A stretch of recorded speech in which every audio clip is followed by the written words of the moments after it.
They say the earth in Georgia bleeds differently. That if you dig deep enough into the red clay near Ashcroft Hollow, you'll find bone. Not from the war, not from the fields, but from something older. Something that still moves when it rains. The records show Ashcroft Plantation vanished from county maps after 1863. The buildings were burned. The people disappeared. Only fragments remain. Diaries, sermons, breeding ledgers, sketches of malformed infants catalogued as progeny of the experiment. A whisper passed down among locals calls it the crooked seed. A bloodline never meant to be born. The Ashcroft mansion once stood 3 stories high, white pillars stained with humidity and age. Visitors claimed the wood itself seemed to pulse, as though the walls inhaled the heat and exhaled secrets. Behind the home ran a long trench the family called the channel, where runoff from the fields pooled into a stagnant red mirror. Workers swore they saw faces there at dusk, reflections of people not present. When surveyors returned decades later, the soil around that trench was unnaturally warm. Nothing grew except a warped, pale vine, its roots curling like fingers around the remnants of buried glass jars. Each jar contained teeth. Not animal. Human. In 1852, Colonel Elias Ashcroft published a handwritten treatise, A Study of Endurance and Divine Design. Only one copy survives, sealed in the state archives. It was no agricultural text. It proposed that divinity may be perfected through the shaping of flesh, that human heredity could be tuned like an instrument to serve a greater calling. The colonel's obsession was not wealth, nor cotton. It was creation, a lineage of pure vessels, immune to sin and fatigue. He spoke of them as the new Adamic strain. When asked about his methods, his reply was simple. God has given me seed and soil. The rest is obedience. Decades later, renovation crews uncovered a hidden chamber under the nursery. 6 wooden cribs, lined in lead.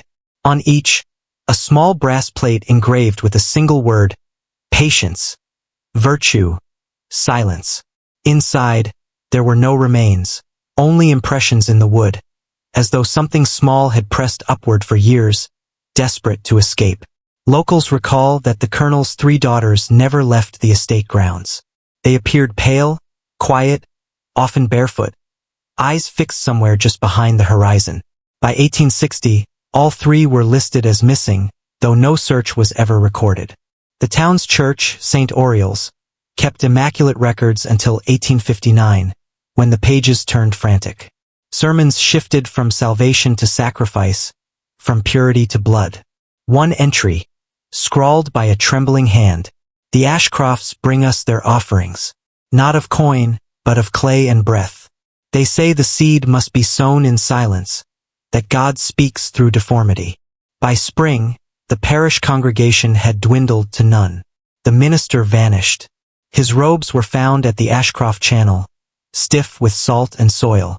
Witness accounts describe a night when lanterns flickered across the fields like fireflies. Chanting rose, low and rhythmic, blending scripture with agricultural rites. A storm broke before dawn. Lightning struck the barn. The following morning, the slaves' quarters were empty. No footprints, no blood. Only the distinct odor of iron and something sweet, like bruised fruit. The colonel ordered the site burned. He told neighbors the enslaved had fled north. No one questioned it. Fear was a stronger chain than truth. Federal surveyors in 1871 attempted to redraw the county lines. Every attempt to map Ashcroft Hollow failed. Compasses spun, ink bled through parchment, instruments corroded. Reports from the field were confiscated by state authorities. A note attached to one file read, "Cease investigation.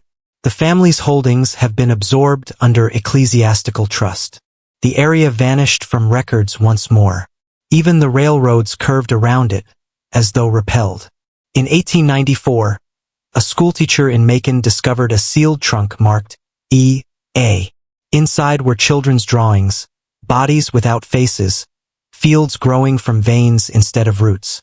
Tucked between the sketches was a folded page covered in brown stains. It read, "The crooked seed shall not perish. It grows in silence. It remembers what was promised." The handwriting matched Elias Ashcroft's. But the date at the bottom was 1887, 30 years after his recorded death. During Reconstruction, a wave of foundlings appeared in nearby towns. Pale, light-sensitive, resistant to disease but prone to violent seizures. All bore a faint scar at the base of the spine, shaped like a root. Doctors at St. Mercy Infirmary called it a spinal deformity. But nurses reported hearing the children whisper in unison during storms. Words they couldn't have known. When lightning struck the chapel in 1878, every child screamed the same name. Ashcroft. Today, satellite imagery shows a circular depression in the woods where the plantation once stood. Locals call it the hum. At night, a vibration rises from the soil, low, like the turning of a vast engine beneath the ground. Birds avoid it. Electronics fail. Samples taken from the area reveal an anomaly in the clay. Minute traces of hemoglobin, somehow still active, resisting decay. As if the ground itself were alive. A reel-to-reel recording found in the ruins of St. Oriel's in 1932 contains the voice of a preacher reciting scripture backwards. Beneath the words, faintly, children's laughter. The final phrase repeats until the tape disintegrates. The body is the temple. The seed is the key. The door opens inward. No church in the county ever claimed the recording. The diocese denied its existence. An old caretaker, William Hance, wrote of tending the grounds in 1904. He described plants that bleed when cut, and a light under the soil that never fades. His last entry ends mid-sentence. They're waking again. I can hear the roots moving. The next page is blank. In the 1920s, a revival movement swept Georgia. One claiming descent from the Ashcroft Covenant. Members refused photographs, covered their mouths with linen during prayer, and carried small glass jars filled with dirt. When interviewed by a journalist, their leader smiled and said, "We are not born of sin. We are grown from purpose." Days later, the journalist disappeared. His car was found near Ashcroft Hollow, doors locked from the inside, seats soaked with condensation, as if someone had breathed inside for hours. In 1939, federal agents launched a quiet investigation into abnormal radiation patterns in rural Georgia.